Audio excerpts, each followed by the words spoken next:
तो आज जो मैं बुक शेयर करने जा रहा हूं दोस्तों, वो मेरे दिल के बहुत करीब है। एंड दोस्तों, इस बुक का नाम है द गुलाय आर्किपेलागो। एंड मोस्ट प्रॉबेबली जहां तक मेरा पर्सनल एक्सपीरियंस रहा है, जहां तक मैंने लोगों के साथ पर्सनली फेस टू फेस बात करके इस बुक के बारे में डिस्कस किया है या लोगों को भी ऐसे बोला है ऑनलाइन, तो मुझे ये रियलाइज़ हुआ है कि लोगों को बहुत कम आइडिया है इस बुक के बारे में। And let me just give you a small brief introduction कि क्या है ये बुक। दोस्तों, ये बुक है एक historical narrative of what happened in totalitarian state of Soviet Russia. Because Soviet Russia में भी कंसंट्रेशन कैंप्स थे जहाँ पे वर्क लेबर एक्सट्रीम लेवल पे कराया जाता था स्टेट के लोगों से for very trivial things. And guys, अगर आपको उसके बारे में बताऊं तो जैसे कि हम आगे जाके फर्दर मैं आपको डिटेल्स एक्सप्लेन करने वाला हूं, तो it was even far more worse than Nazi state. And guys, यही मेरा मेन एम्फोसिस है इस बुक के ऊपर। आप लोगों ने नाजी स्टेट की टोटलिटेरियन आइडियोलॉजी के बारे में पढ़ा है। इवन आप लोग कहीं पे अगर एक ब्लैक स्वास्तिक फ्लैग देखते हो, मतलब एक स्वास्तिक जो साइन होता है ब्लैक, एक फ्लैग में कहीं ना कहीं देखोगे, आप कंप्लीटली अंडरस्टैंड करोगे और समझ जाओगे कि ये एक नाजी जर्मनी का स्वास्तिक फ्लैग है। बट अगर आप कहीं एक हैमर एंड सिकल देखोगे, बेसिकली हो सकता है इवन कहीं लोग उसकी तरफ अपील भी करते हैं। एंड कहीं लोग ऐसे हैं जो मार्क्सिस्ट आइडियोलॉजी को अभी भी एक प्रॉमिसिंग यूटोपिया प्रोवाइड करने वाली आइडियोलॉजी समझते हैं। एंड आई थिंक इसके ऊपर बात करने की ज़रूरत है, बिकॉज इवन इतना कुछ जो हुआ है 20th सेंचुरी में, उसके पीछे सिर्फ राइट विंग आइडियोलॉजीज ही नहीं एक्सट्रीम पे जाके टोटलिटेरियन स्टेट्स बनाई थी। Let's just say fascist regime जो थी, या फिर इवन नाजी टोटलिटेरियन स्टेट जो बनी थी जर्मनी में, सिर्फ यही नहीं बट लेफ्ट लीनिंग, जब लेफ्ट भी एक्सट्रीम में गया है तब उसने भी काफ़ी ऐसी टोटलिटेरियन स्टेट्स बनाई है जिसके बारे में आप लोगों को कुछ बताया ही नहीं गया है, जो करिकुलम में कहीं ना कहीं है भी नहीं। Let's take example primarily of Soviet Russia, जहाँ पे टेंस ऑफ मिलियंस पीपल मर चुके हैं इन गुलाय वर्क कैंप। एंड गुलाय वर्क कैंप की बात करें तो वहाँ पे इतना ज़्यादा काम कराया जाता था और जिस तरह से उन्हें रखा जाता था, they were eventually frozen to death. And उसके बारे में हम बात करेंगे। बट आप लोगों को अगर मैं बोलूं तो काफ़ी लोगों ने इस बुक को ऐसे डिसमेंटल करके बोल दिया कि अगर लेनिन जिंदा रहा होता और स्टालिन के हाथ में सोवियत रशिया ना गया होता, क्योंकि स्टालिन एक कल्ट पर्सनैलिटी इन्वर्जन ले आया और साथ में उसने ये सारे जितने भी मर्डर्स हैं उसके लिए स्टालिन को ब्लेम करते हैं लोग और बोलते हैं कि ये सारा ब्लेम उसका है। अगर लेनिन रहा होता तो एक प्रॉमिस्ड यूटोपिया जो है वो सर्व हुआ होता और एक प्रॉपर स्टेट बनी होती, Marxist state. But guys, let me tell you, जो हमारे अलेक्जेंडर सोल्जनिस्ट हैं, and sorry for this knock because बहुत हवा चल रही है, तो अलेक्जेंडर सोल्जनिस्ट ने बहुत जीनियसली पहले ही ये बात समझ ली कि काफ़ी लोग ऐसी आर्ग्यूमेंट रखने जाएंगे, तो उसने सारा ब्लेम स्टालिन के पाँव पे नहीं बट लेनिन के पाँव पे रखा, जिसने मार्क्सिज्म की आइडियोलॉजी, उसकी एक्सियम्स, उसकी स्टेटमेंट्स को इवेंचुअली इंट्रोड्यूस किया। और स्टार्टिंग में अगर आप देखोगे द प्रोसेस ऑफ डीकुलकाइजेशन और करेक्टिव लेबर कैंप्स इंट्रोड्यूस किए, उसकी वजह से भी जो प्रॉब्लम्स आई स्टार्टिंग में ही, वो ही एक वार्निंग साइन बन सकता था हर एक इंडिविजुअल के लिए कि नहीं, this is not a right thing. Left liberals बहुत एक्सट्रीम पे जा रहे हैं और हम लोगों को ये चीज़ आज के टाइम में अंडरस्टैंड करनी चाहिए। And I am not just talking about left liberals और लेफ्ट पीपल जो एक्सट्रीम की तरफ चले जाते हैं, बट बोथ साइड्स, चाहे वो राइट हो चाहे वो लेफ्ट हो, हमें ये अंडरस्टैंड करना चाहिए कि हम किसी आइडियोलॉजी से पोजेस होके उसको ब्लाइंडली ना फॉलो करें। बिकॉज अगर हम ऐसा करते हैं तो बेसिकली हम एक यूनिफॉर्म आइडियोलॉजी समझ के उसको ऐसा समझ लेते हैं कि एक प्रॉमिस्ड यूटोपिया देगी, जैसे हिटलर ने नाजी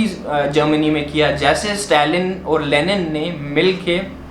मार्क्सिज्म को इंट्रोड्यूस करते हुए सोवियत रशिया में किया, जैसे माओ ने चाइना में किया। एंड चाइना की अगर बात करें तो वहाँ पे कंप्लीट डेवस्टेशन हुआ of 100 of million people died because of this ideology of Marxism. So no guys, I would say कि ये बिल्कुल वर्क नहीं की कहीं पे भी। इवन और भी एग्जांपल्स ले, कंबोडिया, क्यूबा, तो कहीं पे भी ये वर्क नहीं की गई। तो ये जो हिस्टोरिकल रेफरेंसेस हैं ये आज के टाइम में हमारे लिए बहुत बड़ी एग्जांपल्स हैं कि नॉट एट ऑल हम लोगों को इंडिविजुअली सोचना चाहिए, कन्वर्सेशन करनी चाहिए। ये जो पॉलिटिकल पोलैरिटी बन रही है आज के टाइम में,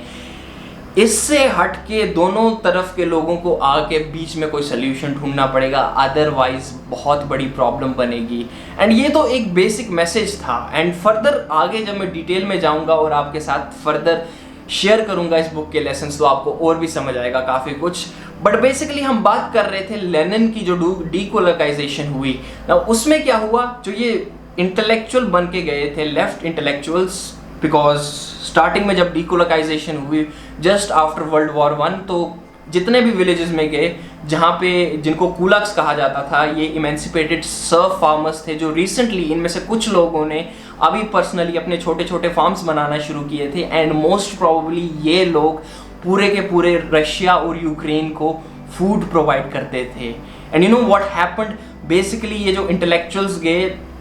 इन्होंने जाके जो वहाँ पे कुछ लोग अभी रिसेंटली वर्ल्ड वॉर से वापस आए थे एंड प्रिटी रफ स्टेट में थे, बिकॉज उसके बाद पोस्ट ट्रॉमेटिक स्ट्रेस डिसऑर्डर जो होते हैं लोगों को, उन लोगों को जाके बोला, बिकॉज ये लोग अब तक डिजेनरेट बन गए होते हैं, एंड उन लोगों को बोला, तो वो देख रहे हो वो जो लोग हैं अंदर